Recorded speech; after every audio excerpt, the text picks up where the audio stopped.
Good morning, good afternoon, and good evening to you, Zelda fans all around the world. You are tuned into the Link to the Past Randomizer League, Season 3, Week 3, Casual Boots. This match between Noble Foxes and Rando Digging Gamers. Match between HayfieldBay and Dr4z0or. I am Eudaimonistic, joined today by Wired Wiki. How you doing today, Wired Wiki? Hello, everyone here. Yeah, I'm doing fine, definitely. How about yourself? I'm just really excited. A lot of great randomizer action, a really interesting division as well. This is the Ganon's Tower division, neighbors to my own division, which is fun to see, and a very intense competition going on. Currently, a three-way tie for second place between these two teams, and I believe Amish Paradise just beneath Missing Two Bows for the first place, just out by one game. So, really excited to see what we're gonna have, transpire after this race. Yeah, definitely. Both teams going 3-1, and actually both Hayfield and Dr4z0or are actually 2-0 on themselves. So this is going to be a pretty quality matchup, I would say. Well, with that, we are actually off. Both runners, of course, have to start in Link's house. Casual Boots are going to offer us a standard opening with boots to start, which is really nice for those of you who really hate boots hunts. And we've seen quite a few races in the league in the recent weeks determined by a boots difference, or at least very heavily weighted by them. So we'll get to see kind of your standard NMG sequence with the exception of those boots. And a sword to start as well, which is great. Yeah, definitely. Having at least a proper weapon to fight with in a castle is definitely something I would prefer.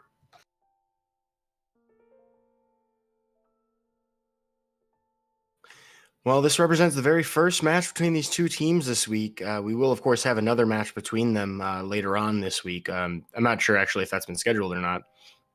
But Casual Boots will take, two matches and then we'll move on to week 4 after SG Live transpires. So the last week of Randomizer before a short break as we honor the events coming up.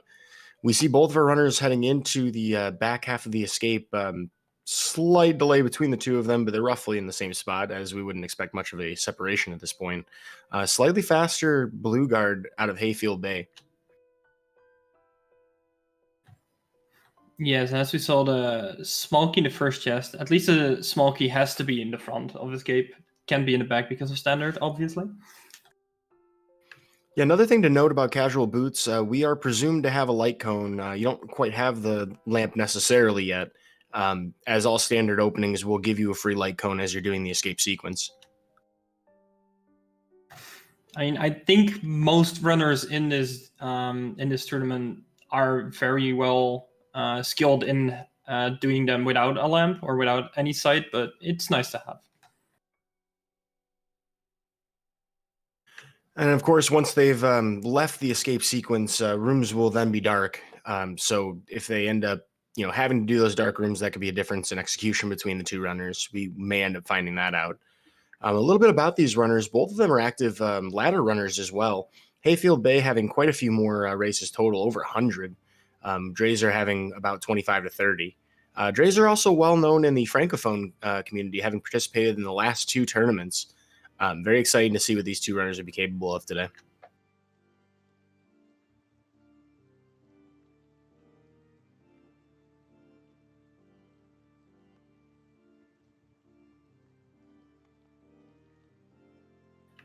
Well, the ball and chain guard didn't really stand much of a chance against these assured swords. Both of our runners taking good advantage of their equipment to knock that out very quickly. HayfieldBay taking a little bit of a lead here throughout the escape sequence as both of our runners have Princess Zelda in tow.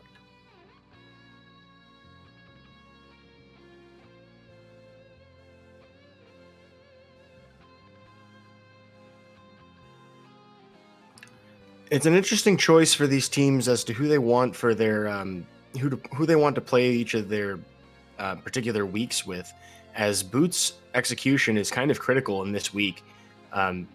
HayfieldBay from Noble Foxes really putting on display just how much of a separation you can get with good Boots dashing.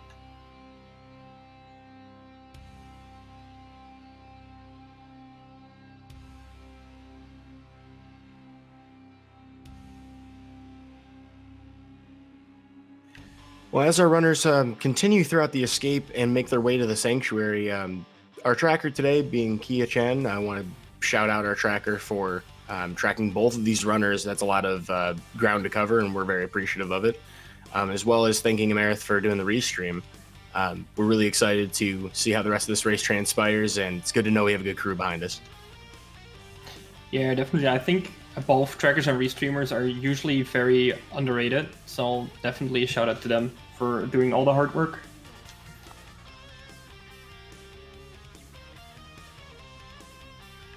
So once we've completed this escape sequence, this pretty much turns into an open seed. Of course, we will have done the escape, but what our runners choose to do from that point forward kind of depends on what they get in the escape. So far, I haven't seen much of anything in terms of items. The back of the escape here has 3 potential locations, although I don't think we've seen the map yet. I stand corrected. Oh, there it is. So that means there is at least one more item right here in Sanctuary. So we're going to see what that turns out to be.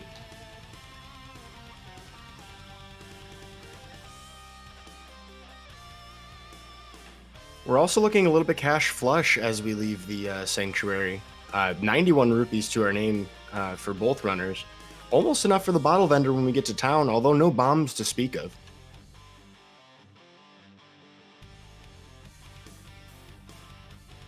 Well, add another 1 to that total.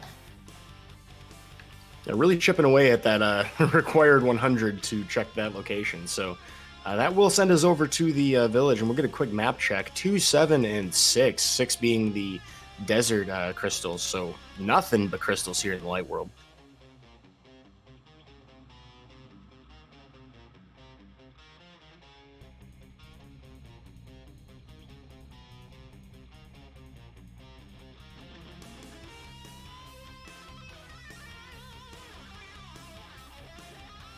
Seems like Hayfield is actually going for the lumberjack check, which is very interesting. First a tree pull. Oh, that's really nice actually. Yeah, so I believe we've definitely killed 4 enemies, so that should be our tier 2 tree pull. Or maybe tier 3 actually. I don't think they've taken any damage.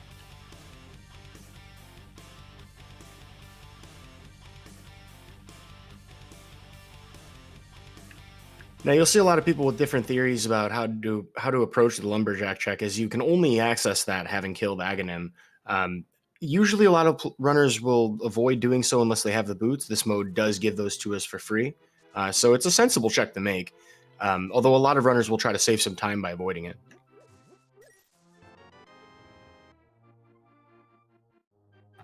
Yeah, usually I would say it's like if you don't have the boots, it's not a far off check, but it takes slightly more time. Plus, you don't have the boots anyway, so it's not in logic at that point. So skipping that check actually makes a little bit of sense.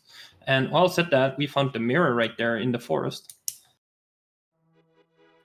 Yeah, between the mirror and the 300 rupees available in the Thieves' Hideout, quite a shiny forest that we have available to us. Well, whether or not we're able to see that glint in the mirror itself or the 300 just speckling in that cave, that gives us a lot of options to work with. The mirror, of course, really helping with most routing, both in dungeon and in the overworld. Of course, the overworld, we're not going to get much use out of that for a little bit.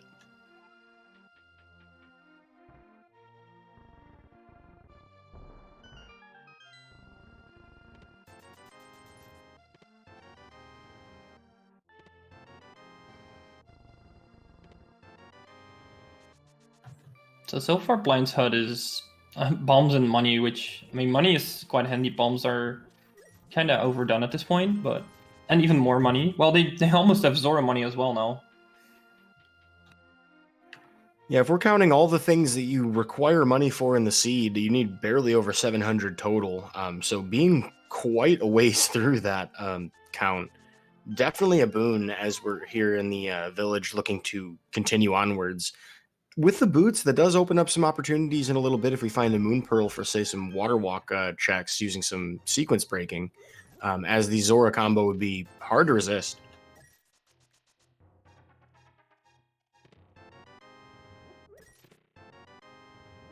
Well, speaking of the moon pearl... So sequence breaks probably feel good in this seed.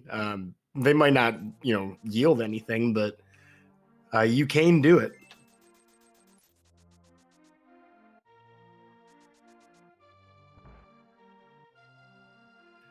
The Cane of Samaria having probably more value than it used to have in previous seasons, previous tournaments.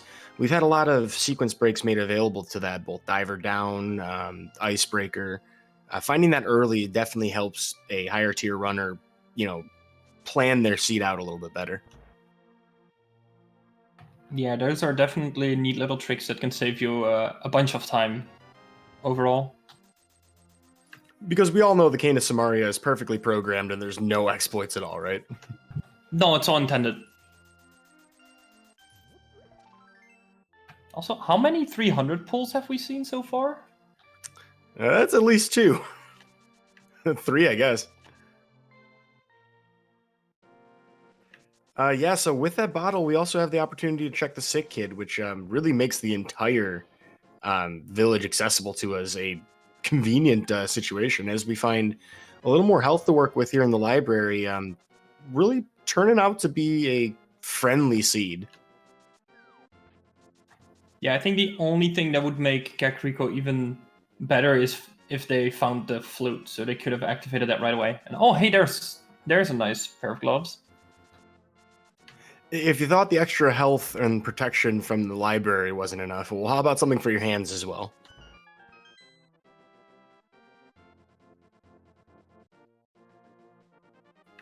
But that is yet another thing that might point us towards Zora's domain later, as that is logically what we were expected to use to get there.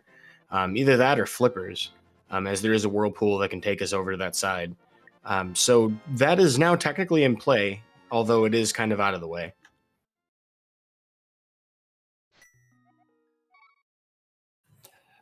It is, but it wouldn't surprise me if they would go for a southern check of Hyrule, in which at least the whirlpool will lead them to Zora.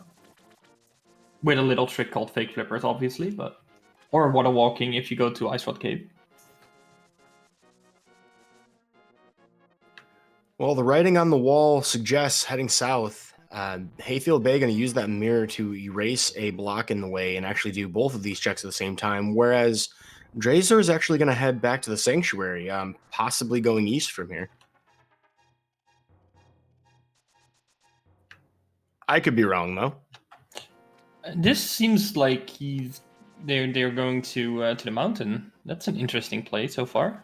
It's really bold because we don't have that lamp, so I mean, the logic doesn't expect us to go up here. This may be a play against HayfieldBay and what HayfieldBay typically does in these seeds.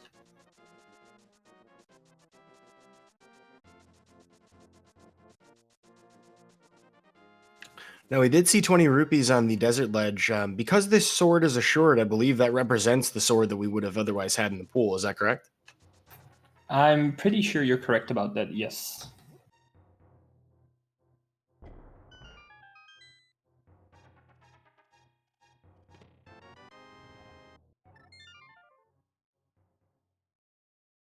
Or perhaps the boots, as chat brings up. That's a good point, too. Yeah, I didn't even think about that, but that could also be the case. It's either the sword or the boots. Brief jokes in chat being made about the level 2 boots. This isn't the Christmas festive. Which, speaking of which, folks, if you haven't had a chance to try the festive randomizer, for those of you watching live, the Halloween one was fantastic. I highly recommend it. Yeah, same. I've played a couple of seeds of those so far, and I've enjoyed all of them so far. So it's pretty good.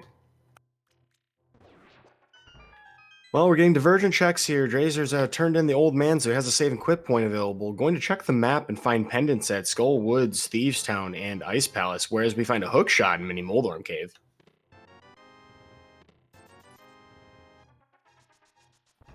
And Titan's Mitts. Well, it seems like the Southern of Hyrule was the play so far. That hookshot actually gives a lot more access on the mountain as well. I will say that the upside for Drazor is that there is a save and quit point now on the mountain, so it's a little bit faster to get up there. It's not a huge time sink, particularly with boots, to have done that first, but it is not as efficient as you pointed out.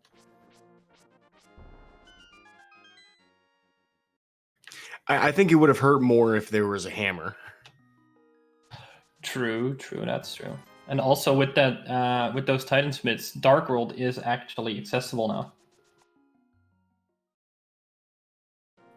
Well, we were talking about it before. There's the water walk setup for HayfieldBay. By doing a dash alongside a pit, you basically activate a state where the game assumes that you're walking on water. It's hard to kind of explain without being more technical than that. But that will allow him to dash through and check the actual floating island, or not floating island, the Lake Hylia island, and go all the way to Hobo.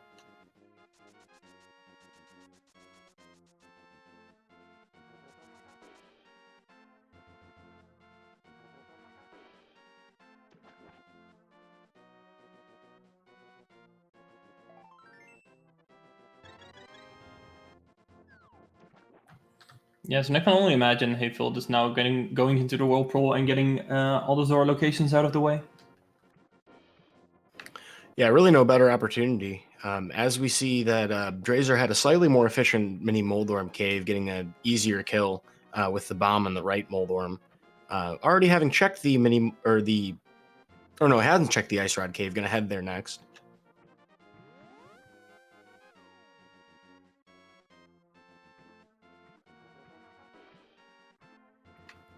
So normally you'd be hard pressed to check the Waterfall Cave without the Water Walk, but we do have the Moon Pearl, and the game gets a little confused about the game state. Assumes that we have the flippers because of the Moon Pearl acquisition, and will actually allow us to re-enter the cave and walk out of it, which basically rearms the state. Yes, Hayfield being smart, releasing it to be and seeing what they would get from the ferry, and it's an upgraded B, so it's an upgrade at least.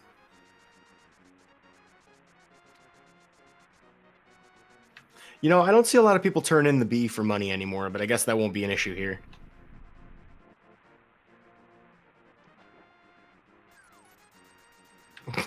Speaking of bees in bottles, wow. Meanwhile, Drazor actually opted after Ice Rod Cave to go to the mountain and do their checks there. That's actually an interesting one, especially since there's Dark World access and they have a hookshot for hookshot caves as well. Yeah, I think I agree with this choice, having committed to already going up the mountain previously. You know, sequence breaking the Zora stuff probably wouldn't feel as good as committing to the play that was being made. This does make the checks on the top of the mountain a little bit awkward, though, as we've done the left side, but we never even went into Hera before, presumably because we didn't have a fire source.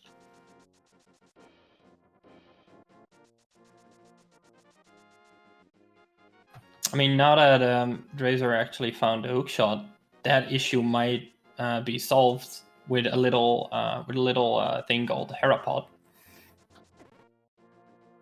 Yeah, we're already finding some value here. Fire sources included. Both of them. What? Okay, interesting. Well, Herapod's still potentially a thing, but at least at this point we don't have to do it. True. Wow. We also find powder and bow in that cave, so Paradox Cave, paradoxically, being the right choice, as opposed to what we're seeing from Hayfield, which is a... well, actually, no, he's actually heading up the mountain right now, it looks like. And because that lamp is actually in Paradox Cave, we also know that the actual that mountain access is by flute.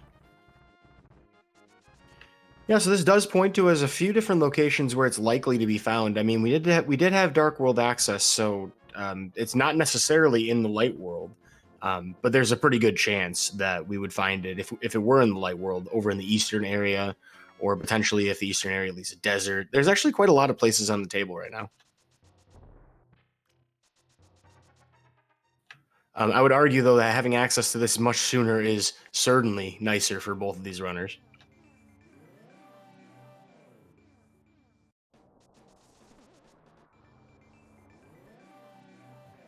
Hayfield actually opting to go to Hera first, by the looks of it, before going to the east side.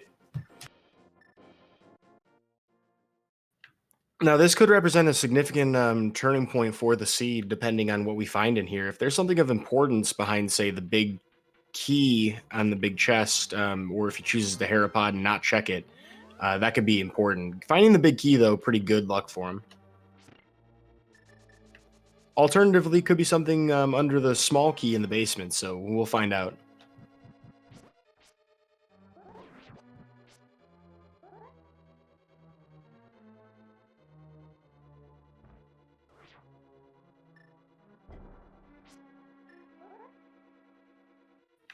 Wow, Dre's are really seeing red in the hookshot cave. A whole lot of rupees and a heart piece.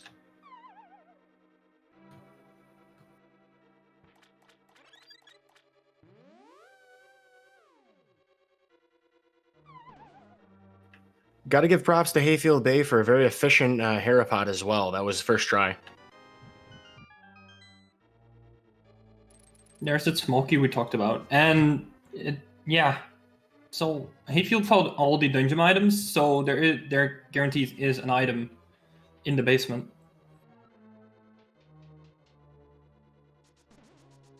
Oh, and it would appear that I did miss a Master Sword in the Hookshot Cave as well, so Drazor does have a sword advantage over HayfieldBay right now, which is actually kind of handy for the upcoming combat. Fighter Sword Moldorm, not terribly difficult, but certainly something that messes with people.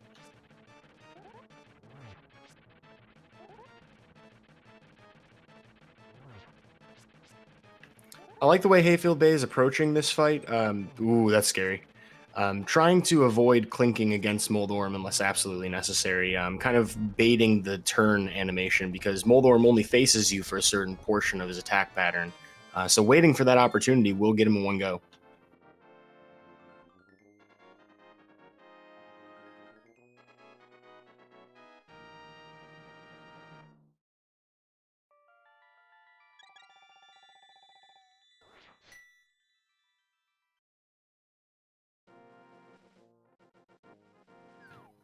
Now I do wonder, because Hayfield doesn't have a fire sword yet to get the item out of the basement. Would Hayfield go back for that? Yeah, that's tough. I mean, the thing is like if he had a book, he'd have a reason to be checking Ether, and that'd be a reason to be heading back over there. It may be until then that Hayfield considers coming back up to this side. But we may find that he could finish his route going into there. I think with the Dark World stuff on top of this, I kind of think it's unlikely.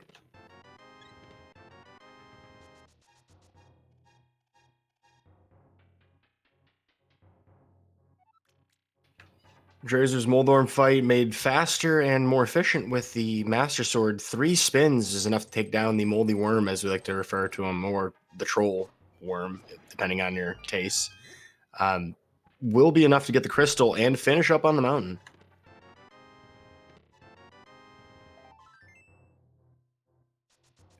So if you're these runners, I got to think Eastern feels pretty appealing right now. Oh yeah, definitely. Especially with that bowl and the lamp they found. Even though I don't think they would need the lamp, but it's nice to have.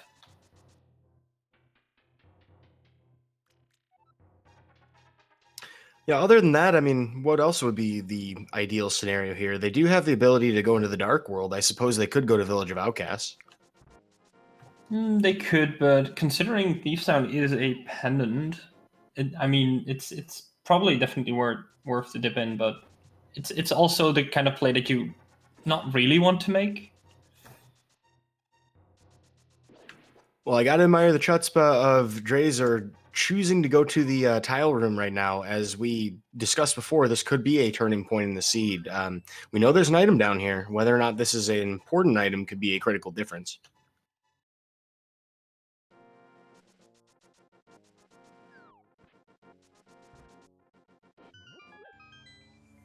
Imagine something like the hammer. Yeah, that would be quite the find. Well, explosive results, maybe not for the sake of progression.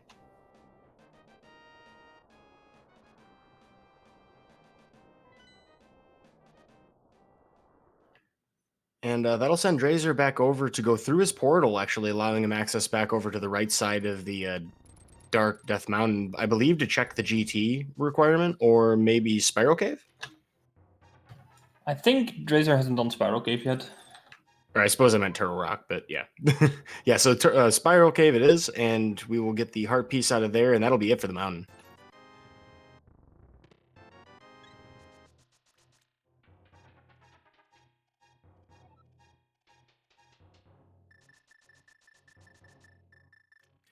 So Hayfield Bay has made at least one check off the mountain that Dr4z0or didn't. I'm trying to think of where he went before the mountain.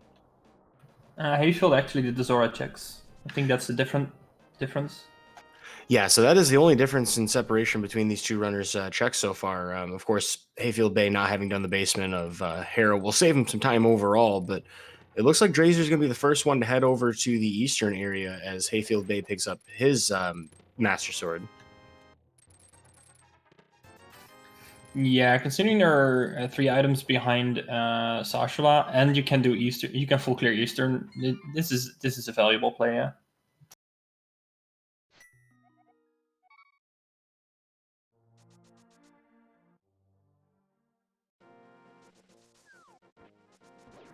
The play has value, but Zahazrala himself, certainly none. Remains to be seen, though. Maybe we do finish Ice Palace today.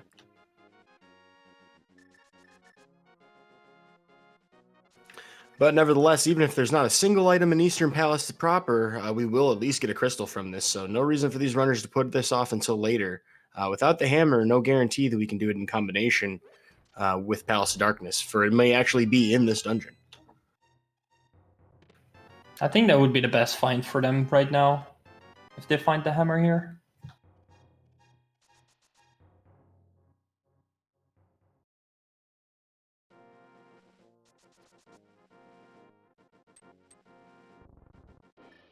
Seeing some discussion in chat about the lumberjack item having been half magic, it's kind of an interesting point of contention for this race, as both runners are going to have to assume that their opponent will find that and know that they're not going to have half magic for the rest of the seed. So whether or not our runners, knowing that they can't get a free potion from the various fairies, whether or not they're going to consider buying more potions and when they might do so, seeing as they're basically going to have to rely on those for magic refills in any dungeons that don't offer convenient ones.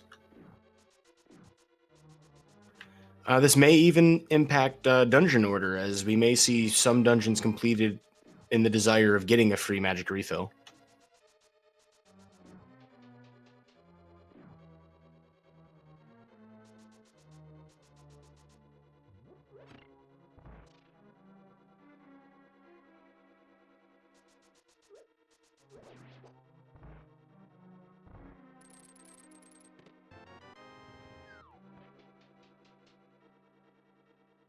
So as our runners make their way through Eastern Palace, a good time to kind of take stock of what we're going to require in order to finish the seed. We have not seen... Ooh, that's a shovel. We have not seen the Misery Mire yet for the requirement to get in. We will need at least some kind of medallion for that. We do know that Turtle Rock, which is required and is also a 5/6, is Quake. So that'll be at least one medallion we don't have that we will need. So we'll definitely need the flute. We will require hammer. Looks like we're going to need ice rod. And not a whole lot else. Flippers, I guess. Or no, we don't even necessarily need flip. Well, we'll need flippers logically for Ice Palace, but you can sequence break that.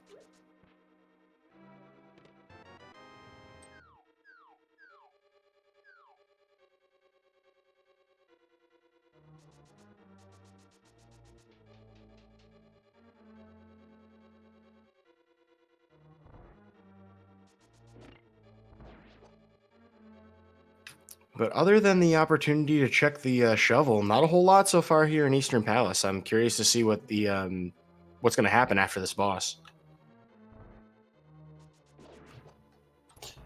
Yeah, because I believe Armos also has an item still, so that might be an interesting one. But yeah, indeed, what are they going to do after this? That's an interesting question.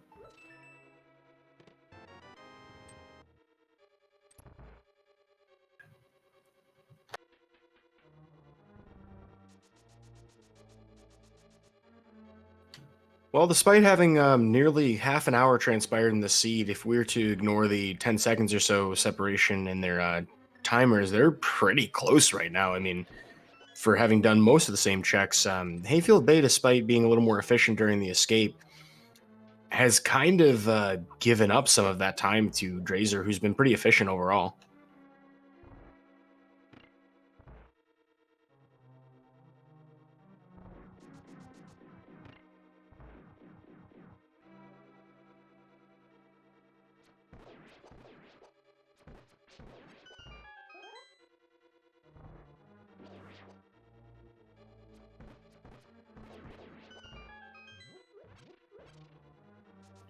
Well, we are armed to the teeth with arrows to spare. Dr4z0or almost pulling off a fast kill with Armos Knights, getting pretty close and certainly a serviceable finish.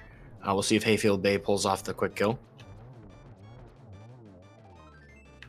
Very nearly not, but does get the final arrow in just in time. So that will pull them even closer together. Actually, to the point where I think HayfieldBay has a couple of seconds advantage here. Yeah, I would say so, definitely.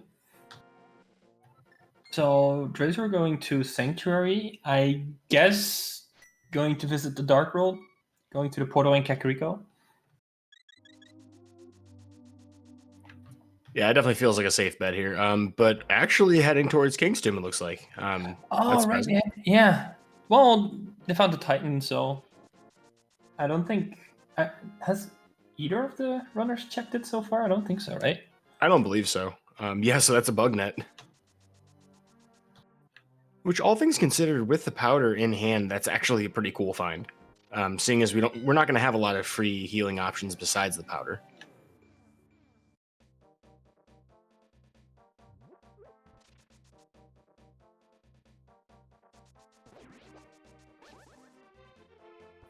That being said, though, that does give Hayfield a little bit more time ahead in these checks. Finding Tempered Sword in the chess game.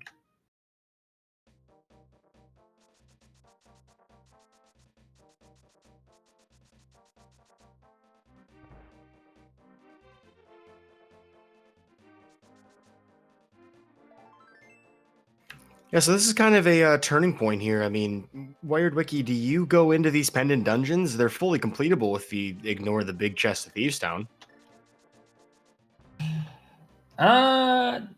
Yeah, it's a tough one, and honestly, I would probably do so because I don't think there are a lot of checks left. Also, there is a float that gives us Meyer access, or at least we can check what's necessary for Meyer.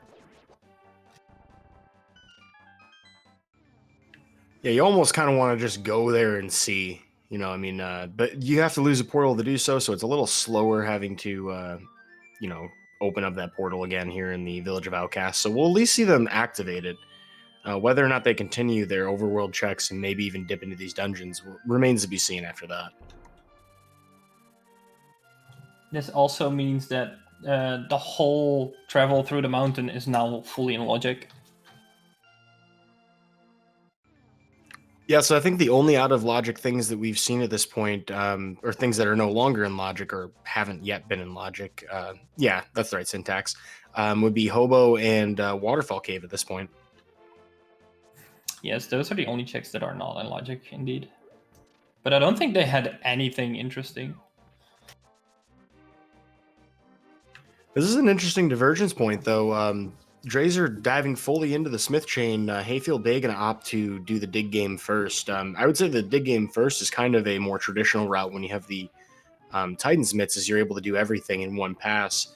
Dr4z0or might be leaving either this or the purple chest because of this.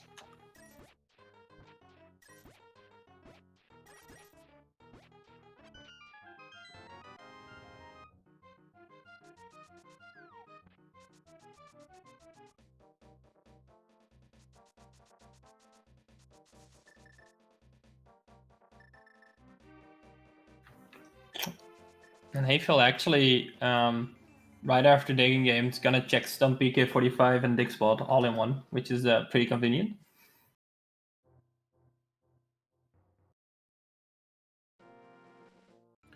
So far, neither of our runners really paying out from their checks. The powder not yielding much, so it's purely a safety this seed. Although that does give Oh, interesting. So Drazer's definitely not going to do the purple chest. Probably going to opt to going back into the dark world.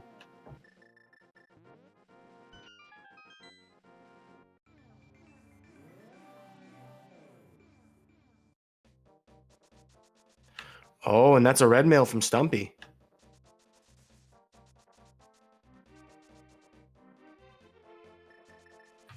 Hateful actually making the play all the way to a hype cave by the looks of it. Yeah, being shy the hammer at this point definitely feels like a good choice. You're probably going to save and quit out of this, or mirror and save and quit, depending on where you want to be in the world.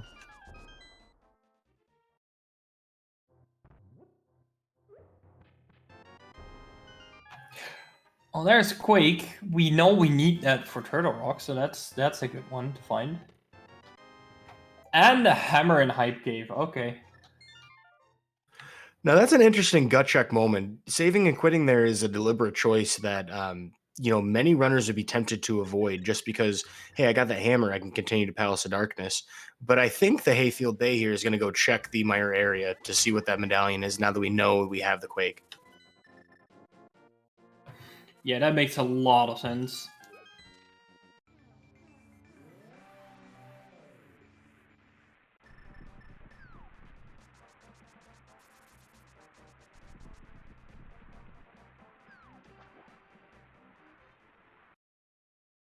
So Mire, to open Mire, we actually need bombos. So we are still looking for another medallion.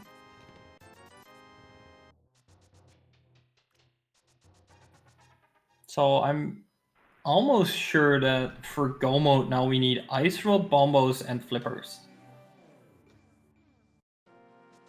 Yeah, and Flipper's potentially sequence breakable, not for sure though.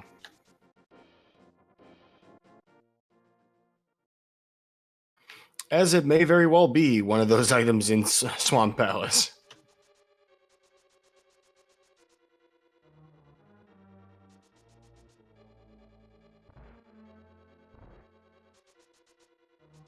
Well, we get confirmation of a boots locked desert. Of course, thankfully, we start with the boots, so no concern. But big key on the torch allows us to check this left side very efficiently. And thanks to the way the HayfieldBay entered the dungeon, not having the book, we'll be able to warp right back to the same left side entrance once we finish clearing this. So, a very fast dungeon. No time to be gained or lost against an opponent here.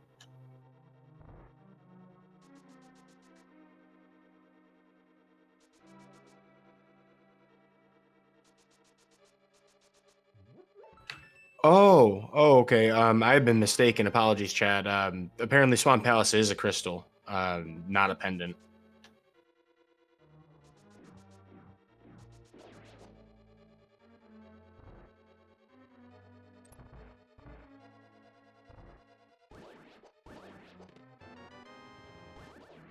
Well, then forget all the sequence break stuff.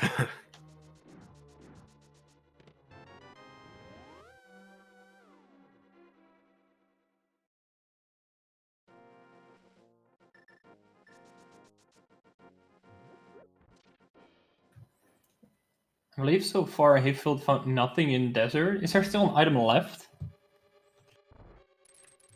I didn't count them properly, but we do know that desert is a crystal, or one of the 5/6s, I believe.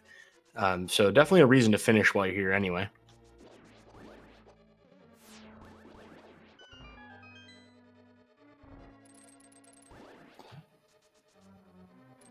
I mean, it's not the best find in the world, but having Ball in Purple Jess is... it's a nice reward, I would say. You said that was a bow in the purple chest? Yes. Oh, so Drazer will have silvers at this point, which is kind of a nice advantage for combat. I mean, it's a very unlikely thing for Hayfield Bay, geez words, to check when there's more available dungeons, and so it may be that he never finds that.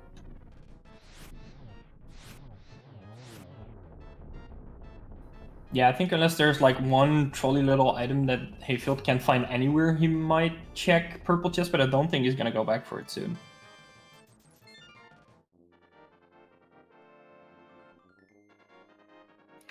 Big places that might benefit. We're talking, the cold stare fight, the Well, I don't know about Cold Stare. I'm sorry. The Vitreous fight, and of course Ganon.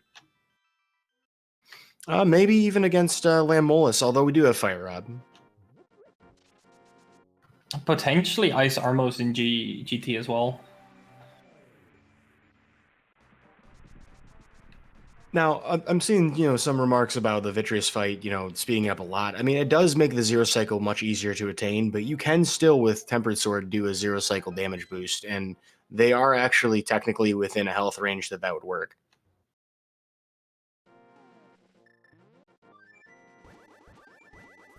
I mean, honestly, you only need to take 4 hearts of damage with Green Mail. Which is to say that if you're good at it, it only takes 4 hearts.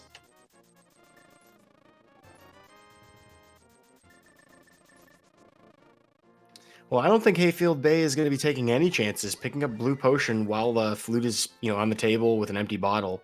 I'm going to do so before heading into, presumably, it looks like Palace of Darkness.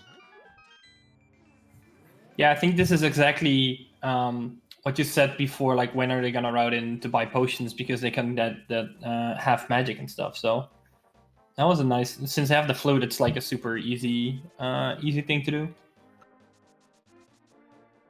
And we certainly have a lot of rupees to spare. HayfieldBay, I believe, already checked Zora, so I mean, this is really all the money you need to spend here. We've already done Dig Game, the Chest Game, opening up Palace of Darkness, kind of the last big thing short of like Big Bomb.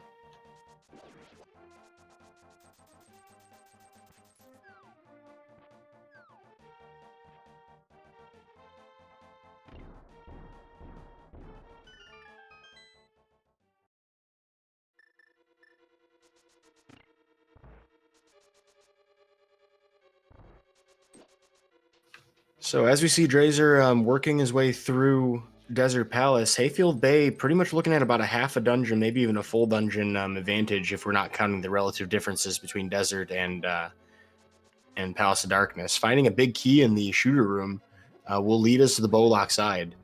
Whether or not we choose to try and do any sequence breaks to save keys in this dungeon is up to routing preference, but we have the items we need, so HayfieldBay not required to do so.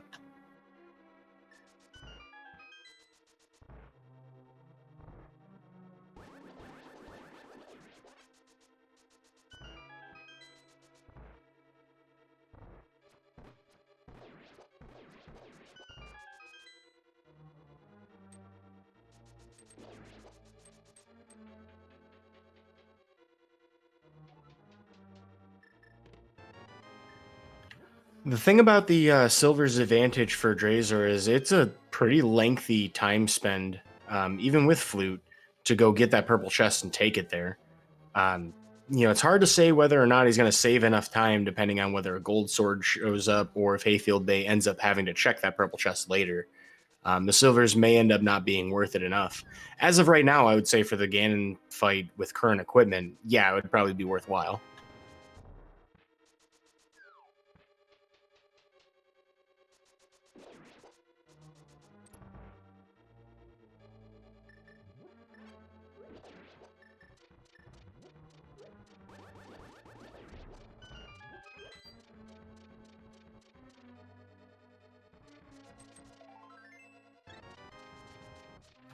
I believe that's the first actual item that we find in Pod. Knowing the key logic that there has to be at least 4 small keys in the front, and we already found the big key and the compass for that in the front, we know that all the other keys all the other chests in the front are small keys. Meanwhile, we have Bombos, so now we can do Meyer. Yeah, so that's the last of our fiery finds. Palace of Darkness not really living up to its namesake, giving us another way to shed light on this seed's progression.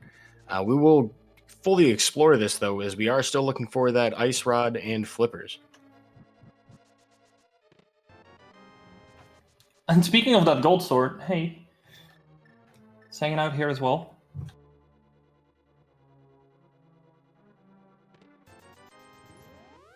Well, Sword of Evil's Bane becoming Butter's Bane, as the community affectionately believes this is a stick of butter. I mean, it may as well be. Have you ever had buttered bacon before? It's delicious.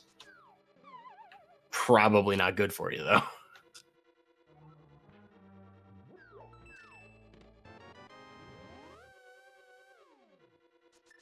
So yeah, as a point to the race itself, that's going to minimize the advantage that that Drazer has for rando digging gamers um, with the silver arrows. I mean, silver arrows still represents a time save. You don't want to have to do those spins on Ganon, but Gold Sword definitely makes a lot of the fights just trivial.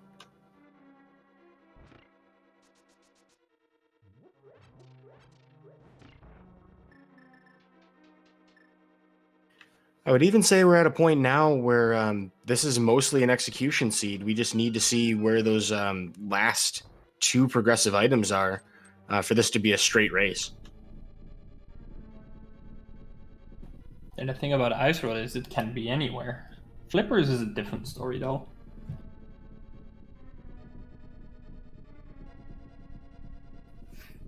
Oh, and seems like Drazer's actually gonna dip into TR. Yeah, for any runner in this position, this is a very bold decision. There are even some folks who insist this is the clown route. But I mean, it's sensible. Yeah, it really stinks if it doesn't work out. You could potentially save your portal under certain circumstances. I would say it'd be pretty hard to do in this situation. For how many other portal blocked locations you would need to check. But that could pay out. If the ice rod is here, then this makes the rest of the exploration and dungeon completion a lot more efficient.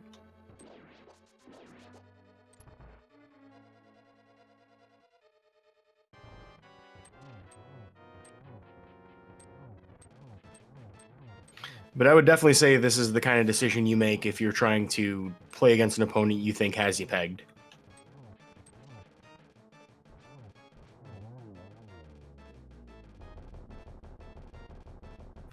Meanwhile, Hayfield making quick work of that Helmasaur, especially with that Butter Sword. It's a very quick fight after the mask falls off.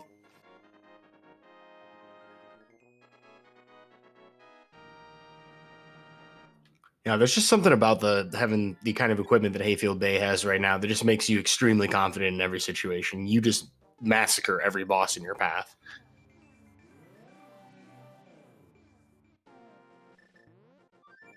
All right, well, this is a really important decision for Drazer here. We'll see if this dungeon pays out. Turtle Rock, kind of a big sweat moment every time you're in here without that ice rod. It could be any of these chests. The key logic kind of allows you to just keep going, as we really only need the fire rod to fully clear.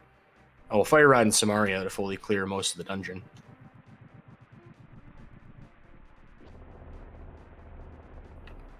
I do admire him for trying to do the quick swap strat. I am not good at that. No, these are one of the very few locations where I'm like, no, I'm just boot up the menu.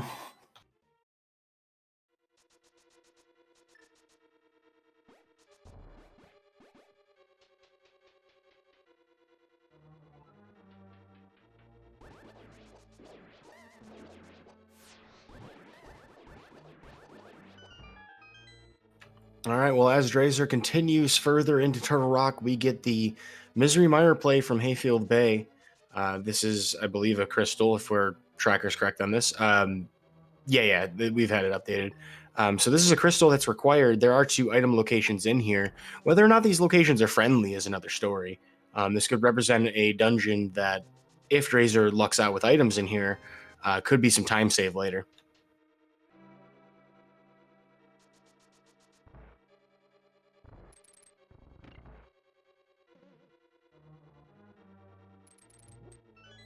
Smart choice to bait the chain chomps to try and get the switch more cleanly. That's going to save some health. Does have powder available to heal, which is definitely necessary in this dungeon with that kind of health. Something to point out, Drazer has a lot less health to work with than HayfieldBay, despite both of them having red mail.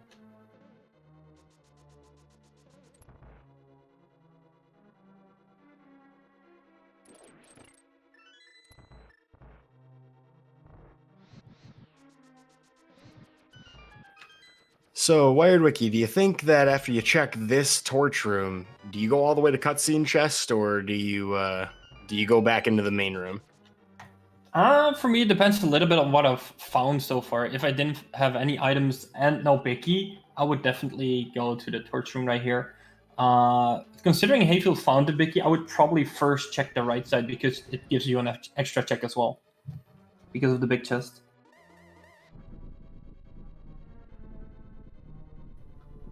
But yeah, I don't blame Hayfield for going here first. I mean, you're on the left side now anyways, so. Yeah, it's kind of a matter of like, you know, hey, I don't really want to walk all the way back over if I'm wrong. Yeah, exactly. If you go left side anyways, then might as well take this with you as well. Well, unfortunate finds for Dr4z0or here. The key for key situation where you'd normally try to steal one cannot afford to skip any chests, though, because any of these could be that ice rod.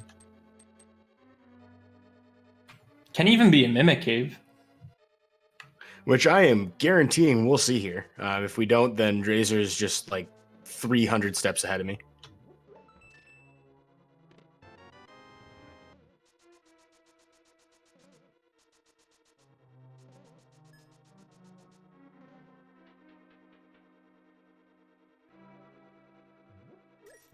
In the meantime, HayfieldBay going to continue on to the right side of Misery Mire as the Mimic Cave only going to give us 10 arrows, full stock of 30 of the silver variety for Dr4z0or. Well equipped, but will we have what we need to try and pull this back?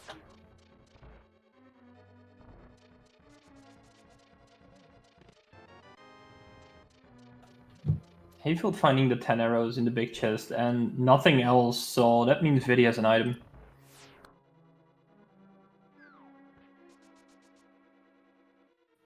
And once he's killed Vitreous, that'll bring him up to 5 crystals to what will soon be Dr4z0or's 4, with 1 crystal advantage and still some items missing out there. It's not too, it's definitely too early to call anything, but that is the ice rod. Wow. Okay. Well, that makes this race interesting, honestly. So it's now become a battle of minds. I mean, how long do you wait? How long do you ignore Turtle Rock for the potentiality of that ice rod? As if you're in HayfieldBay's shoes. I mean, I personally would not be going to Turtle Rock very soon. I guess it depends on the flippers for me.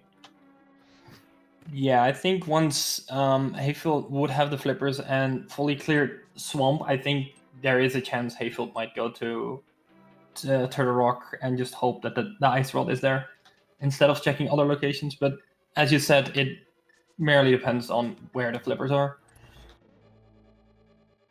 Because I can't imagine that, you know, we'd be going into Ice Palace through sequence break. You know, I mean, in this situation, I mean, maybe, I don't know. It depends on these what's here on Vitreous for me. Yeah, I can see that.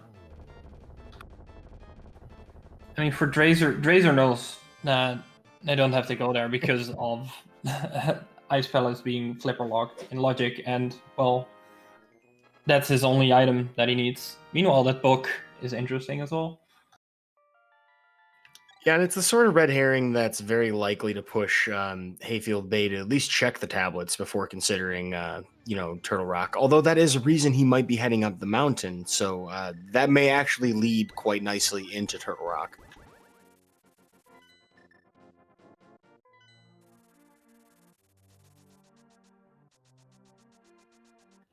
Of course, if you find flippers on one of those tablets, oh boy. Oh, and I believe this might actually be Hayfield. Well, actually, no. Hayfield's gonna go check Purple Chest, maybe? Yeah, maybe gonna do the blacksmith chain, or at least check pop. No, actually going into Thieves Town. That does give us a green pendant, and I think this is actually the first time we've seen anybody in the dungeon. This is the first time we see anybody in a pendant dungeon. Turtle Rock before pendants, and Thieves Town almost an hour in.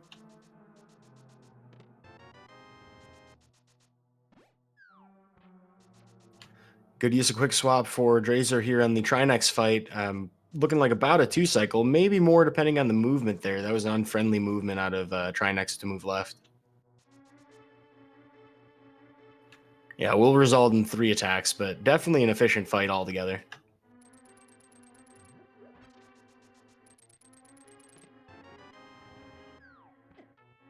So I kind of wonder, HayfieldBay here, is this revealing perhaps a chink in his armor, whether or not he feels like, he might be losing ground to Dr4z0or, maybe this being a decision that Dr4z0or might have made in his mind.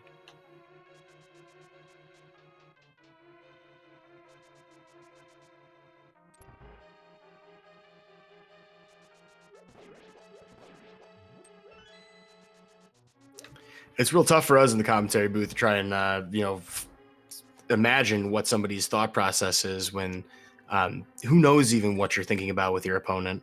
I know that it's very easy to get into your own mind as a racer as to what you think your opponent did, but that's a nice God pixel out of Hayfield. Yeah, that was a really nice Hellway right there. Really nice executed. But yeah, it's really like every runner like has a mind on its own. You cannot see in their minds like what they're thinking, what they're planning, or what they think the other player is doing. So that's something that get in all of our minds as a racer.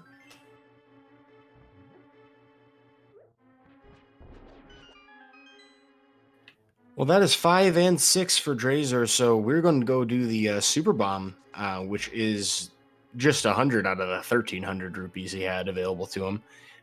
Is a bit of a slow walk. You could potentially quick swap to Hookshot to save a little bit of time, but that's a little bit annoying to do, and it's not that much time saved. So we'll end up hammering the pegs and making the way over the pyramid as HayfieldBay is going further and deeper into Thieves Town. We do have the hammer this time around, though.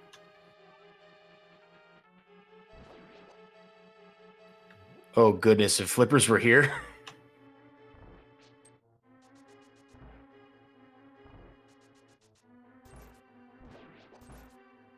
Have we actually seen a pyramid / catfish check? I believe not. Yeah, I don't reckon I've seen that.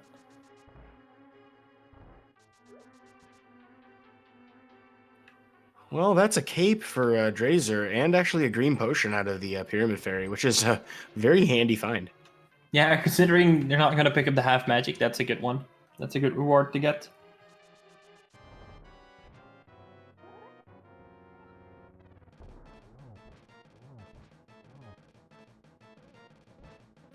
Ooh, Dr4z0or actually doubting if he wanted to go check catfish or go to pod first.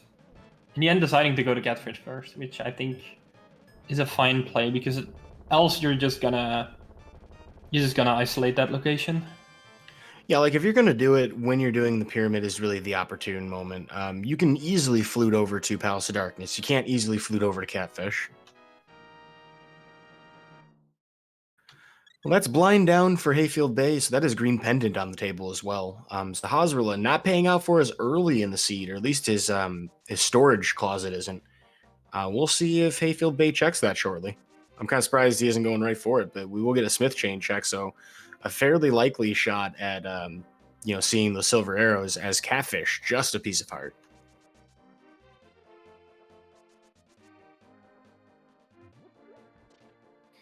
I gotta wonder what's next for Dr4z0or here.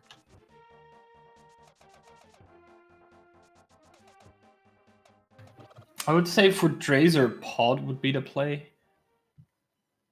Considering it's a crystal, it's fully clearable, and we also know, at least we know, Dr4z0or doesn't, but we know that Bombos is there, so Dr4z0or can advance to Meyer.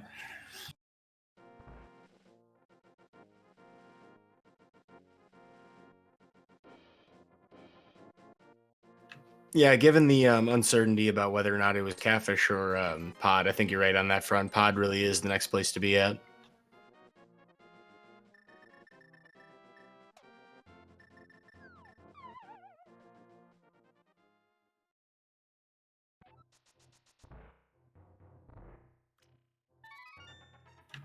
I'm kind of curious as to why he's dashing over to the Palace of Darkness Eastern area. Yeah, that's an interesting, because I'm pretty sure Dr4z0or actually activated the flute. Probably just a absent-minded thing. I mean, there's so many things running through a runner's mind that I would not be surprised. I've done such a thing myself, so a little bit of time lost to that, but not dramatic. We do have boots, thankfully.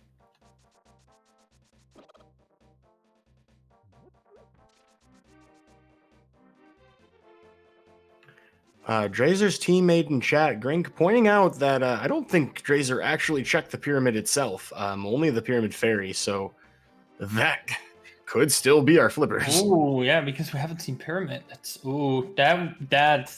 Oh, I don't hope. I hope not that will happen. Yeah, me too, because that's a real feels bad thing. Like, you're not likely to go back and check that if you've missed it at this point. Well, you might think at a glance that HayfieldBay forgot the chest. Well, we abandoned it, and as it turns out, the game doesn't really track followers very well, or at least it thinks you have it, as anybody who's accidentally left behind the chest and tried to do dig game can attest. So we'll get a silvers despite not actually bringing the thief in the desert, the actual chest. And has some choices to make. We'll check Bombo's tablet while he's here.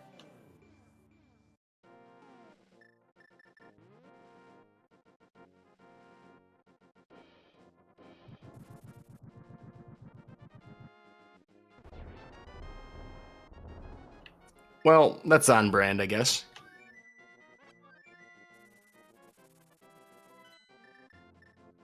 Bombs on Bombos, HayfieldBay heading towards the green pendant turn-in. We're going to see Sahazrula here.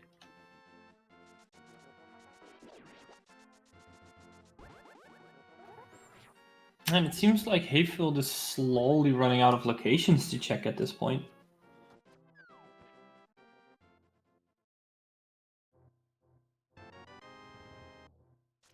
Oof. I mean, it's not a bad potion to get, but, you know, you wanted something else. True. Yeah, I think the only checks Hayfield right now has left is all the mountain checks. So Ether Tablet, Spike Cave. Hayfield still has that one chest in Tower of Hera that he might check. And that's got to be lingering in the back of his mind at this point. I mean, this is a good time to combo it with Spike Cave if you're going to do that, which offers Drazer a little bit of time to finish Palace of Darkness here. Kind of the important separating distinguishment between the two.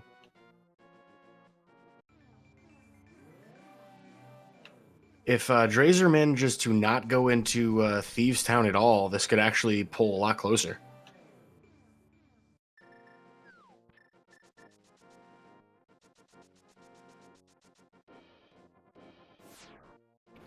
Ether Tablet, the only other thing off of that book is going to just be cash. Yeah, so book's not required for the seed at all. And Hayfield actually going into Tower of Hera to check that last item in there. Now, despite it being a lengthy check, Drazer still has quite a lot of Palace of Darkness left to do, so short of accidentally EGing to every single chest in here real fast and killing the boss from a distance, we'll still be ahead of Drazer leaving this check. However, we still have not uncovered those flippers, and I believe that's the one remaining thing we don't know about. I mean, considering looking at chat, all saying Skullwoods, I think that's one of the very few locations that is left where those flippers can be. Yeah, because I think outside of Spike Cave, that's the only thing I can think of, at least. I mean, there's not really anything else in the overworld we haven't done. I think they haven't checked Bumper Cave so far, so that could be a thing. And I think Graveyard Ledge is also still a check. Yeah, so we have Northern Dark World. That's basically it. And those are all convenient checks to make in a row. Now, of course, the difference here is that Drazer does have that cape. HayfieldBay does not. Where was the cape again? I kind of forgot. I believe it was Turtle Rock. Yeah, could be. So Bumper Ledge could actually be kind of a big deal. Oh, actually, no. Wasn't the cape in Pyramid Fairy? Yes, that's correct. I think it was that, yeah. Yeah, Pyramid Fairy behind the 5-6.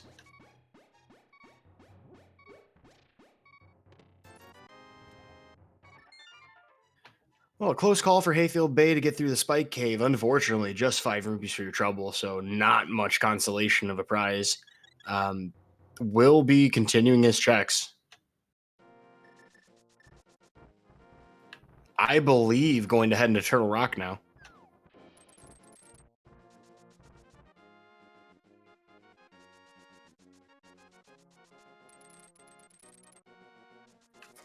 Well, this is pretty big for Drazer. If Drazer manages to suss out that cape might be important and ends up checking Northern Dark World before HayfieldBay leaves Turtle Rock, this could be quite a hefty swing.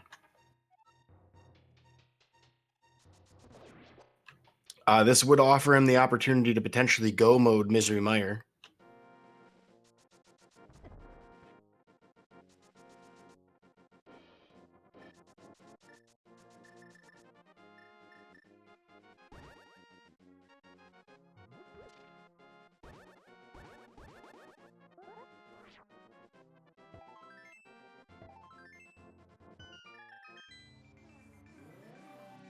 Well, I think it's fair for me to speak for my co-commentator here, Wired Wiki, that this has been quite an exciting race.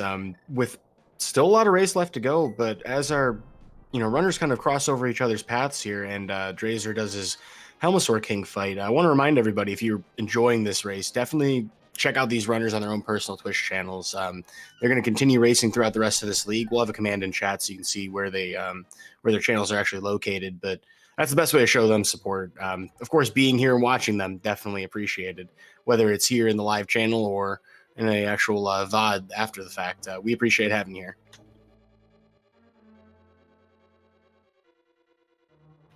Yeah, I fully agree on that. Like, you can have a stream and anything, but in the end, like, the viewers make the stream as well.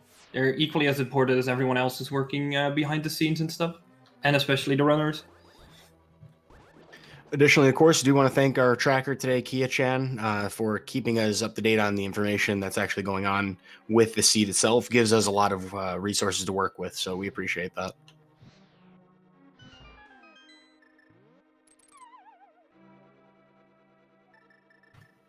All right, so what's Drazer going to do now? I guess just Mire, because of that bombos. That makes the most sense, indeed. Yeah, and I believe this is the first time Drazer gets to see this requirement. Is that correct? I'm fairly certain Drazer has seen the requirement, because Drazer has been to Desert, and I believe actually checked Mire Shed and Checkerboard Cave as well. Yeah, and heads directly in. There's an interesting thing with that bounce off the water. Actually bounced sideways into the water and then left back out of the water. I've never seen that kind of recoil from the splash. It's kind of weird. It's like a weird D-boost.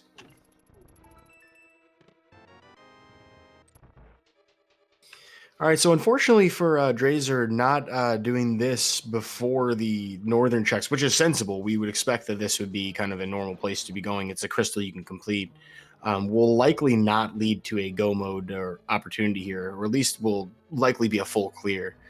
So not a lot of time save potential here against HayfieldBay, but depending on the route taken through here, less time might be spent anyway.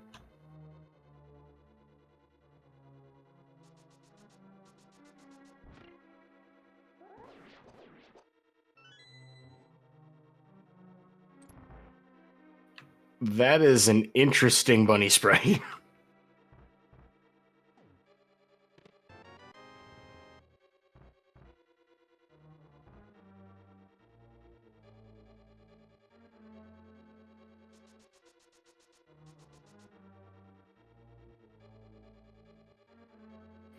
It's got to be quite a contrast between how these two runners have felt about this Turtle Rock play based on when they actually win. I believe Drazer was up here about 20 minutes ago or something like that, and HayfieldBay doing so well after an hour.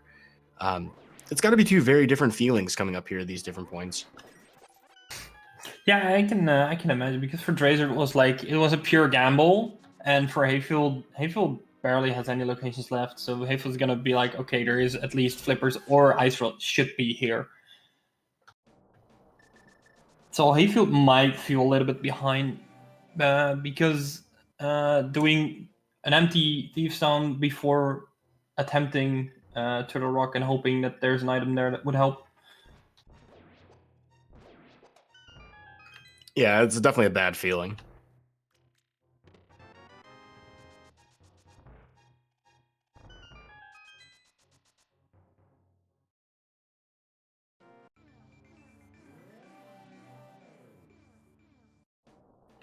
So I believe Drazer didn't actually full clear the dungeon, going to Oh, no, going to hook shot over to the chest and then fall off. So this is an interesting choice to commit to Vitreous by trying to grab that chest along the way instead of going back to the right side.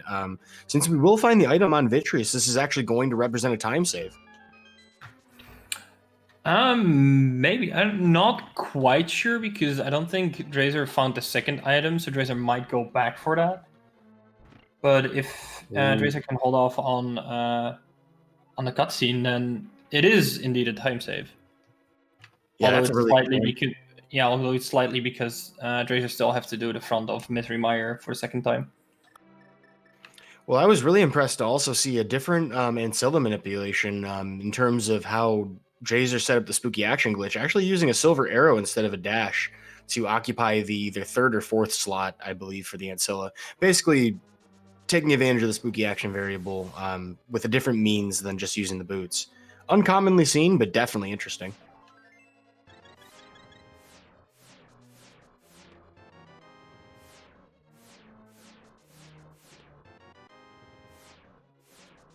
All right, well, Cape and Tempered makes for a pretty straightforward damage boost. However, not a lot of actual magic to work with, so we'll use Silver Arrows after all. Probably should have just started with them.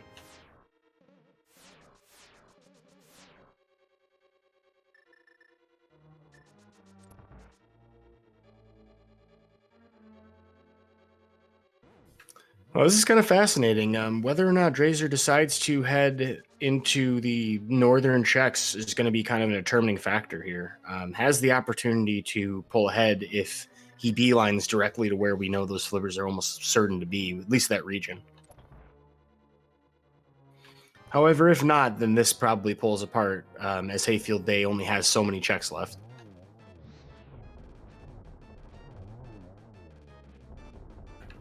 Ooh. Yeah, Drazer probably going back for the second item. Plus, now that Drazer has the book, Drazer has a couple of more locations to check, although both of them are... Well, besides Spy Cave, because I don't think Drazer has checked Spy Cave yet, so that he might go Spy Cave and Ether Tablet first, but Bombos Tablet is completely out of the way for him.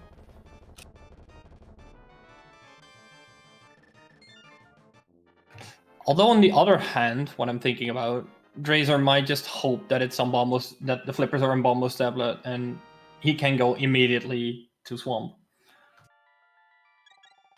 Yeah, that would be a nice combination, and playing it this way does allow for kind of like the maximum benefit under those circumstances. Well, on Hayfield's side, just the northern Dark World untouched, Skull Woods, Bumper Cave, and Graveyard Ledge. And of course, the Big Bomb, which I think is actually where HayfieldBay is going to go check first, which is actually very convenient for him because of that cape. We'll be able to guarantee that all of those locations are accessible.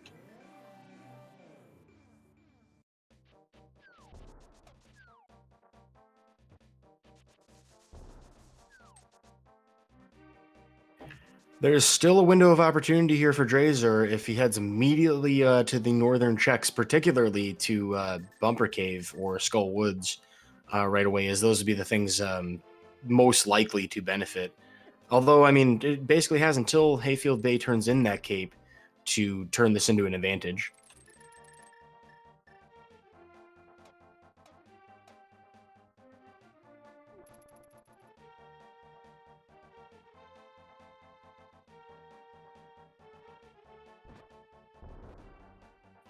We're also being reminded by chat, we technically haven't seen the pyramid yet. So that's still on the table. Oh no. Well, I guess we will now. Well, luckily it's not the flippers. A huge sigh of relief for the rest of Rando digging gamers.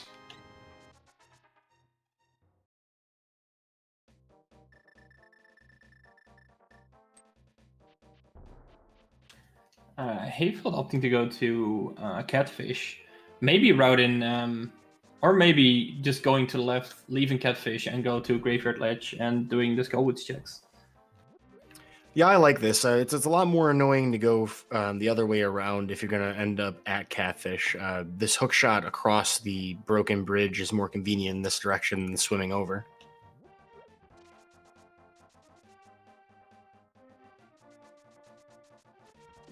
Meanwhile, Drazer entering the portal just north of Swamp Palace. I'm curious about this decision.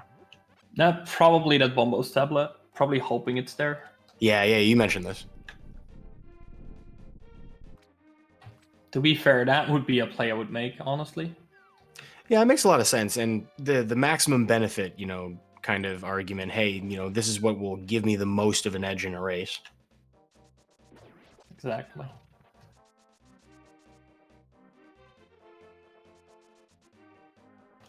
Yeah, and Hayfield now making his way back and probably going to the left here.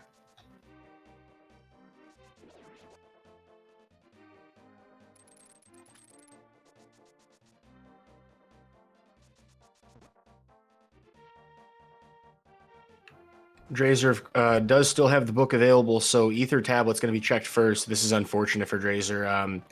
Although, I mean, it could take HayfieldBay all the way until the end of Skull Woods to find these flippers. So, still more opportunity available on the table, but the opportunity shrinking as the moments pass here.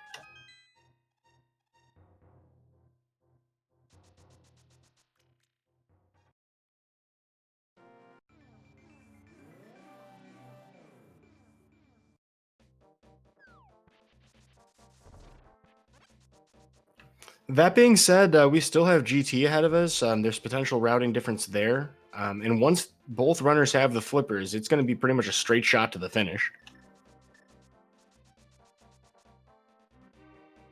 Definitely room for execution errors despite having pretty good equipment. It's not like either of these runners are completely invincible in all circumstances, and Drazer really being sure that he's not going to take any unnecessary deaths. Going to buy some potions while he's here.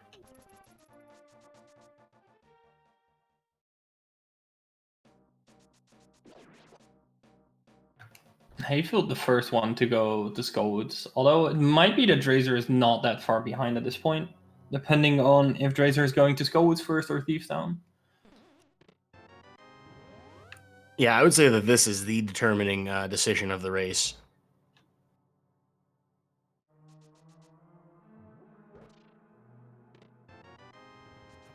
And it seems like Drazer is doing Thieves Town.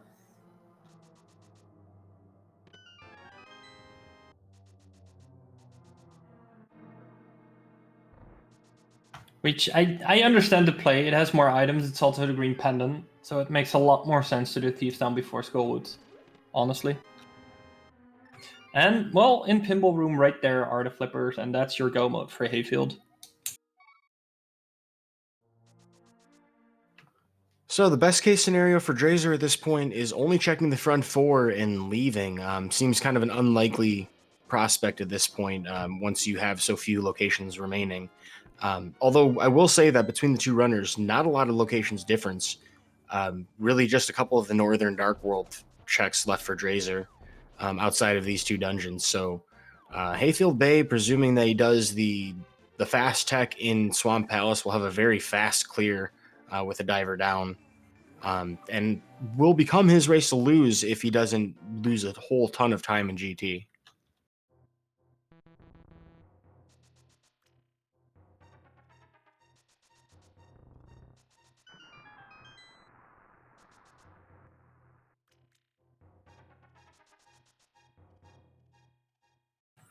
And, well, they don't even have to pick up any items for, like, convenience because they already have the Butter Sword, they have Silvers, they have the Mirror Shield as well. They have Red Mill. They know they can get the half magic, so there's not really a reason to open up more chests than necessary at this point. Yeah, and I wouldn't even consider it to be worth it, but the only real safety available at this point is pretty much just going to be more health, which at this kind of equipment you don't care about. I believe both runners have at least one blue potion, two maybe. Yeah, I think Hayfield bought two. I don't know how many Drazer bought. I think also two. I'm not entirely sure. Yeah, I know he has at least two blue potions. Yeah, I know Drazer also has that green from Pyramid Fairy, which Hayfield didn't pick up actually. So this is kind of an interesting, point for HayfieldBay. I mean, this doesn't feel like a bad time, looking at the timer right now. but I gotta think that like you find flippers that were available quite literally almost an hour ago, and you find them in a location like that, and that was your go mode. You might think that your opponent's probably in GT right now. That is not unlikely to think, indeed. And especially for Hayfield, because Ice Road was also kind of not a last location, obviously, but also kind of a late location as well. That like makes it feeling a bit extra as well.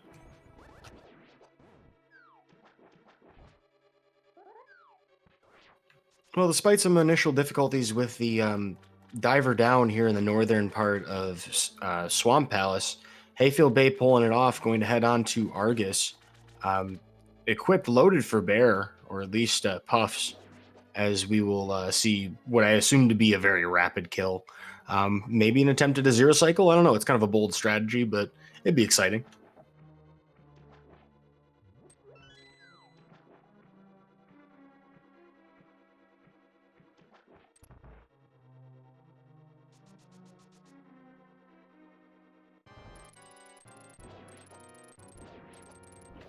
Just a regular strat for Argus, as we see Blind being taken down by Dr4z0or here in just one more phase. Pretty safe fight overall for both of our runners, although actually both looking at pretty low health, all things considered.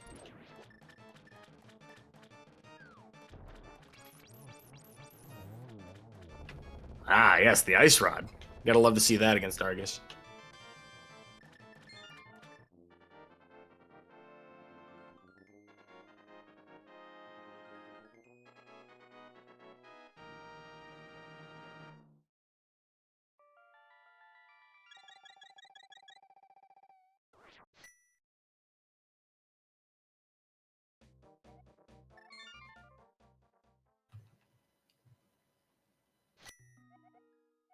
Oh yeah, I suppose this is a part of our stream where we start talking about things we like to do in Ganon's Tower, right? Right. So in GT, there are 22 chests that can contain the big key. So yeah, guess away. What's your guess, actually?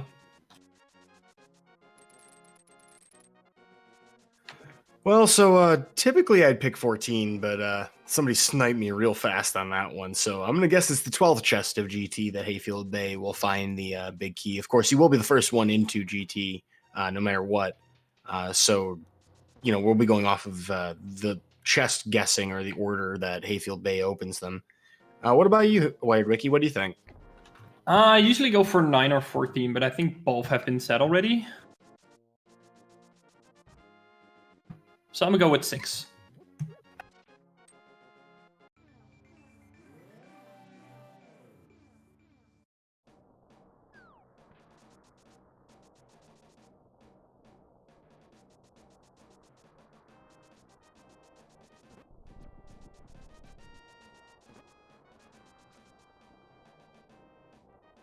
And Dr4z0or actually now going the direction of Skullwoods. Probably gonna pick up the flipper soon.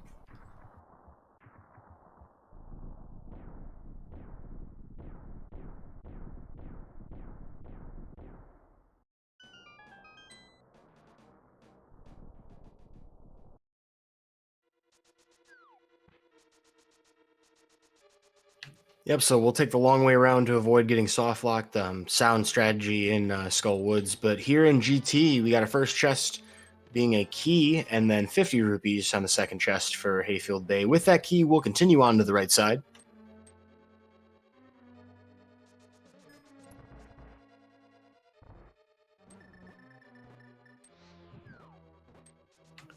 That's a really interesting Samaria placement. I quite like that. Nobody locks Mummy in the corner, I guess.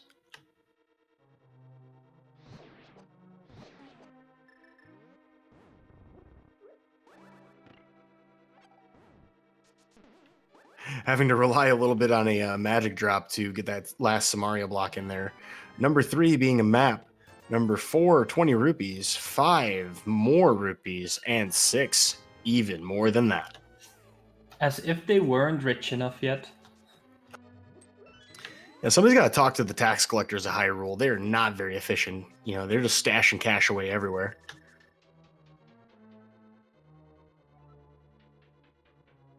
Speaking of more cash, I mean that's not really one to pick up, but it's more money.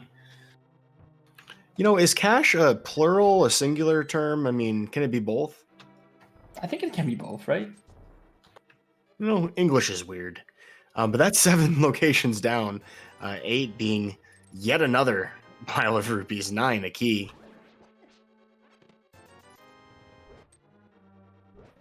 10 even more cash, and 11 gonna be a heart container. So if I'm lucky, it'll be here in this firebar room.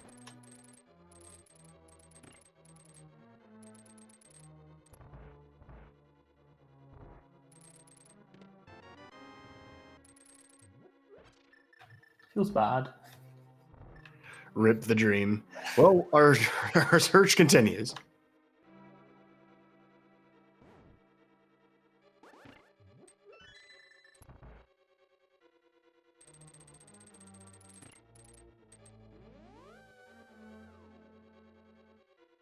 Additional feels bad, for having to go through the rest of Swamp here for Drazor, having done the rest of the overworld checks, trying to find everything for the flippers before the flippers actually were found. So this is quite a hefty lead available to HayfieldBay here. I believe we just saw 13 as well in the firebar room, right? No, it was like the firebar room, you're right. So this is 14 through 17.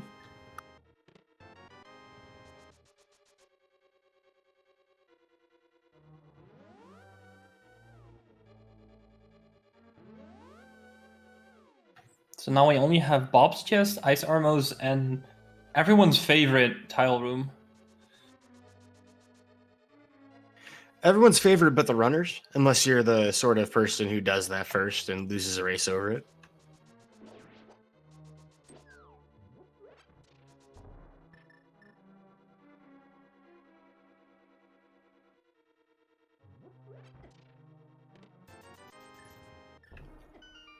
All right, so 18 here being Bob's chest, more rupees.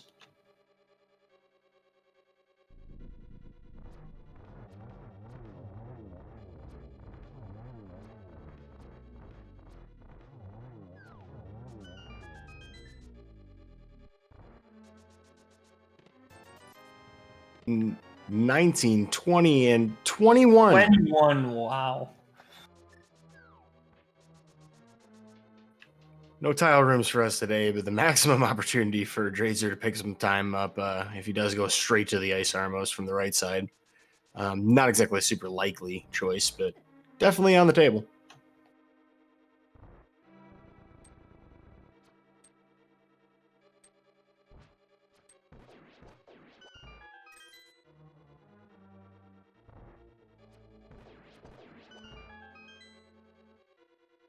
Well, congratulations to Grink, Drazor's teammate, actually, for guessing the big key. I wish your teammate as much luck as you had. Perhaps not in the same number guessing order.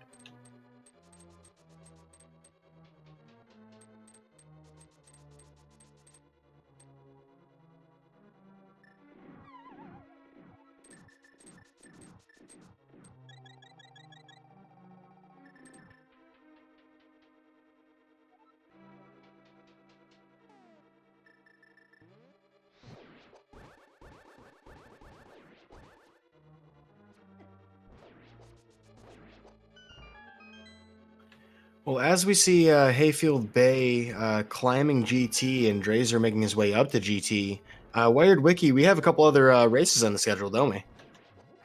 We totally do. Do you want me to mention one? Like the next one? Absolutely. So the next one will be at 7:10 p.m. And will be New Hyrule Order's MC Monkey versus Spoiled Leftovers Mystic. So that's gonna be an interesting one. It's gonna be on this channel, by the way. Yeah, and on top of that, we have another race at the exact same time going on the ALTTPR League 2 between Zelda's Chocobo Squad, represented by Nika, and River City Random, represented by Fleck.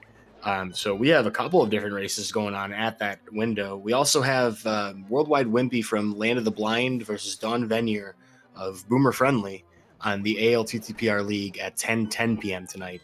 And that's just here for the Open League. There's all the Invitational League matches as well.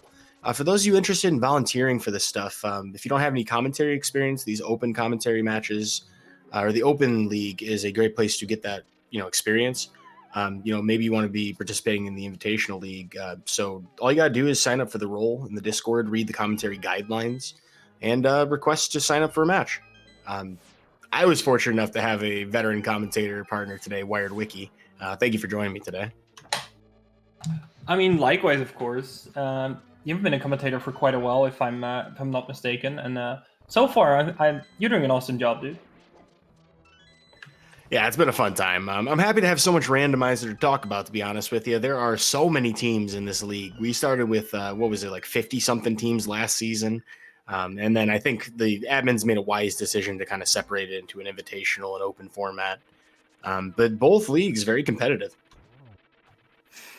Yes, I think what you say, like the split up is pretty good because even the lesser experienced people can actually just enjoy being in a tournament right now. So that's pretty good. And actually gain their experience. Maybe like in 1 or 2 seasons, if they have way more experience, maybe even get promoted to the invitationals. You never know. Yeah, so that's a good point to bring up. As far as how the invitational format works, there's 8 teams per division, and 7 of them are invited back for the next season. There's 4 divisions total. So the lowest team gets relegated to the open format, and the top 4 teams of the open league at the end of the season, basically those who make it to the final 4, are invited to join the invitational league. So there's a lot to play for. These teams can obviously reform, change a bit in the off season. There's 1 substitution allowed per season, but it'd be interesting to see which of these teams from these divisions have a shot at it. This is a really important presumed win, I assume, for Noble Foxes today, as provided nothing changes here, HayfieldBay in a commanding position to win. Will allow them to tie it up or at least get the same win count as Missing Two Bows, the other division leader.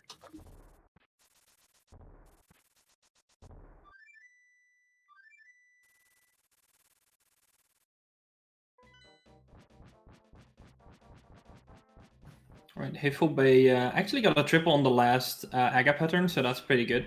Now, almost going into Ganon and probably make quick work of that.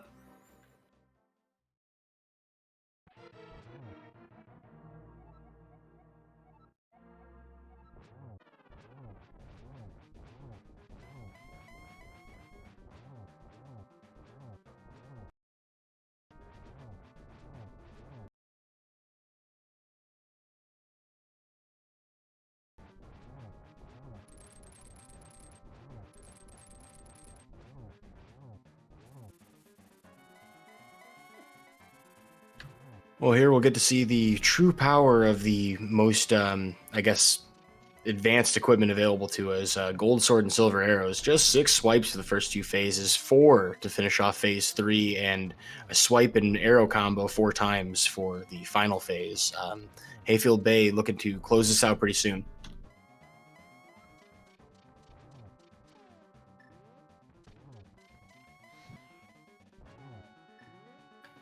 Nice torch glitch from Hayfield right there. Also the double, so 1 hit away, and there we go. GG's to HayfieldBay. GG's. And as you mentioned, a good torch glitch. The reason that that's kind of helpful for the double that he had set up is it gets Ganon closer to the middle of the arena, making doubles and sometimes triples even more accessible to you. But that'll be enough to pull in a victory.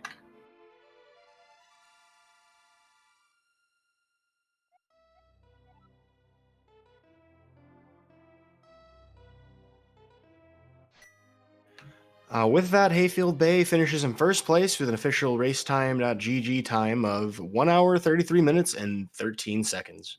Get your GGs in chat, folks.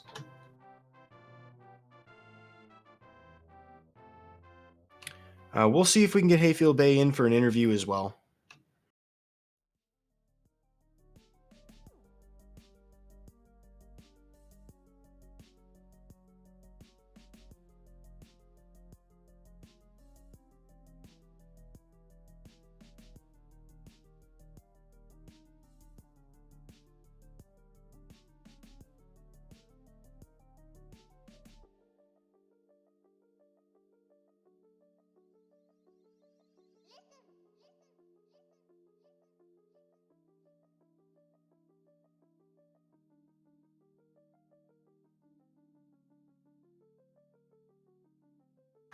Yeah, Drazor actually accidentally picked up the pod, so had to do a little neat bomb jump to get over the gap there.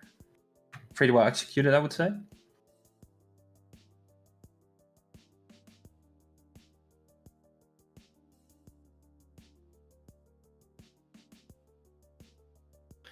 And we are joined by the victor of the race, HayfieldBay. Congratulations, GG. How are you feeling? GG. Yeah, feel fine, but it was almost last location in Skull Woods, so I was a bit nervous then. Yeah, I can see that, especially after an ice rod as well, which was kind of it happens sometimes, kind of a trolley location right there in Turtle Rock. But on the other hand, having the flipper so late actually prevented you from going into Ice Palace and not clearing full clearing Swamp Palace. So in the end, it did save a good amount of time, though. Yeah, I feel very good that the ice rod was in Turtle Rock. It would be not be that good if it was been flippers, or nothing at all, because it could have been a completely bust. But yeah, I hesitated to go to Skull Woods. So. But when I saw the layout for Dark World, I was not happy because I could full clear both Skull Woods and Thieves Town. So when there were pendants, I had to change my plans. So I started to sequence break to the mountain. So, it was a really stacked paradox. So, but yeah, and was a little bit nervous when there was an item left in Hera. I was thinking about that one afterwards. But after that, I could go and complete some crystal dungeons, and then I was missing flippers and ice rods. So started to do what was it again? Thieves Town, Smith Change, Mountain, and then Turtle Rock, I think.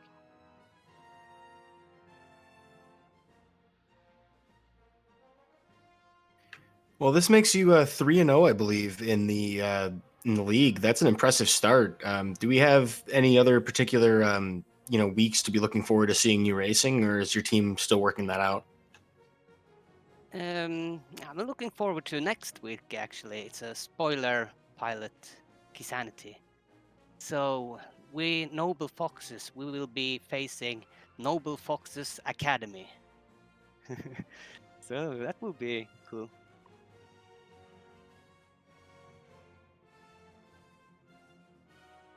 And, Yeah, I was gonna say that's the other name of your other team of your namesake. So we joined with 2 teams this league season. And after that, it's probably Mystery and Enemizer co-op. Enemizer co-op, that will also be a kind of tough one, but I'm looking forward to it. Yeah, you definitely won the first co-op race that you participated in this league. So I mean, that's bodes well for your future in the those 2 weeks. I'm really excited to see it. So your team rises to 4-1. In terms of wins, you're tied for division lead. Remains to be seen whether missing 2 bows is able to win or lose. Their remaining 2 matches of the week. But how does it feel to be atop the division? Yeah, it feels good. It feels good, and yeah, it feels much more safer from now on. It's not you can lose a game, but still we can get through to the playoff. But yeah, it feels good.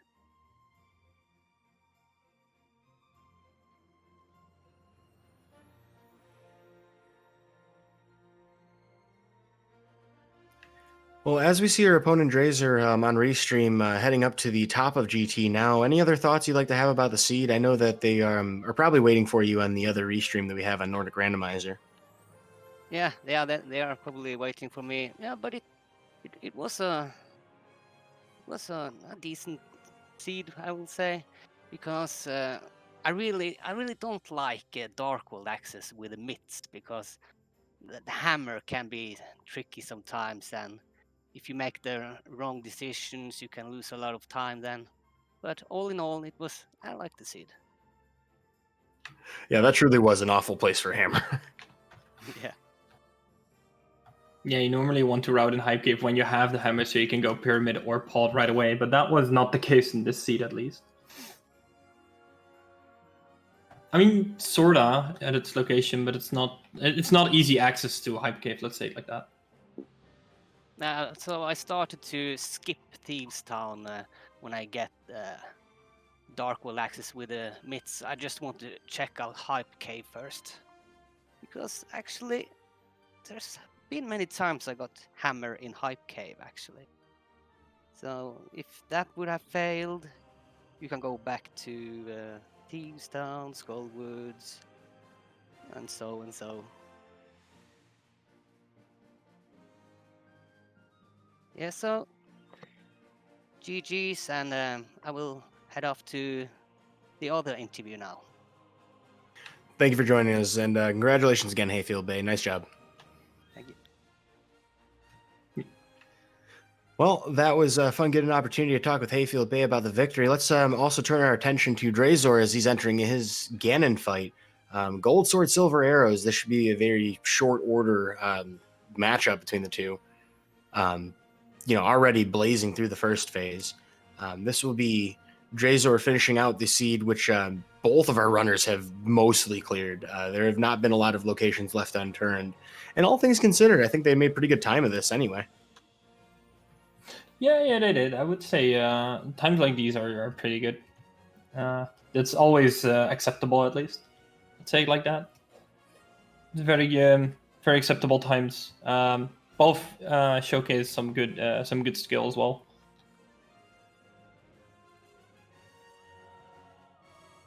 I was particularly impressed with some of Dr4z0or's less commonly seen tech too. We saw some unconventional spooky. We saw some maybe a couple of missteps, but definitely some creative play out of Dr4z0or in this race today, and that's an unfortunate fall. Oof.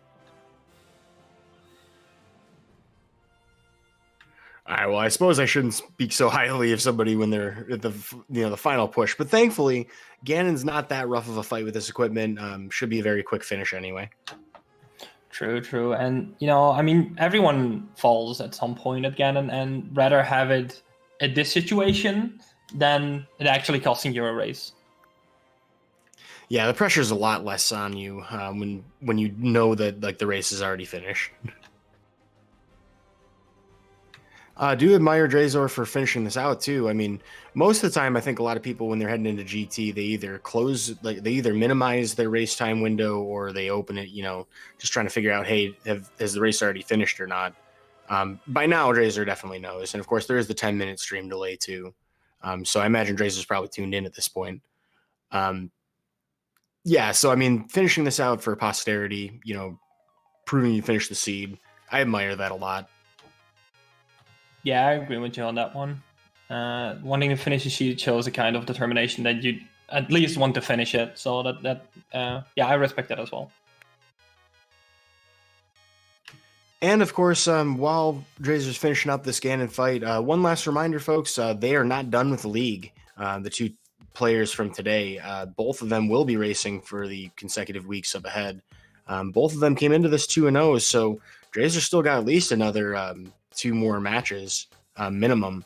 So if you guys want to see both of these racers in their consecutive matches, give them a follow on their Twitch channels. They would appreciate it. And of course, you can see the rest of the schedule if you check out the league Discord as well.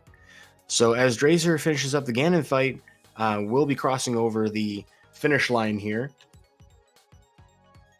with an official racetime.gg time of 1 hour, 43 minutes, and 55 seconds. GG. Yeah, get your GGs in chat for Dr4z0or as well.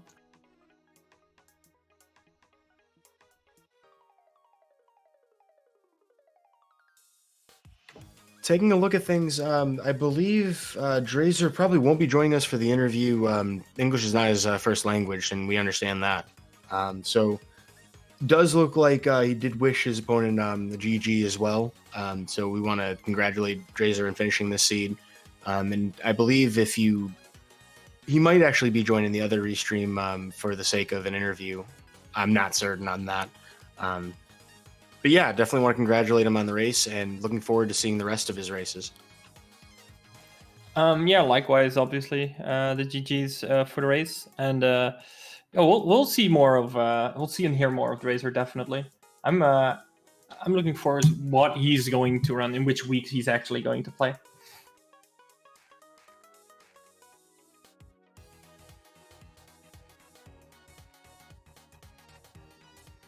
So I think with that we can pretty much round up this at least this race and this stream as well. Do you have any final words?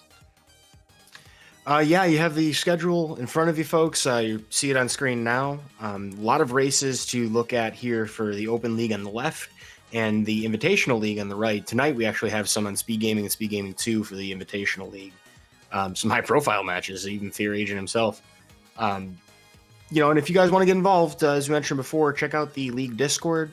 There is an open call for commentary, as well as once you have experience, you can apply for the invitational commentary as well. We need all the volunteers we can get. The whole thing is possible because of viewers like you.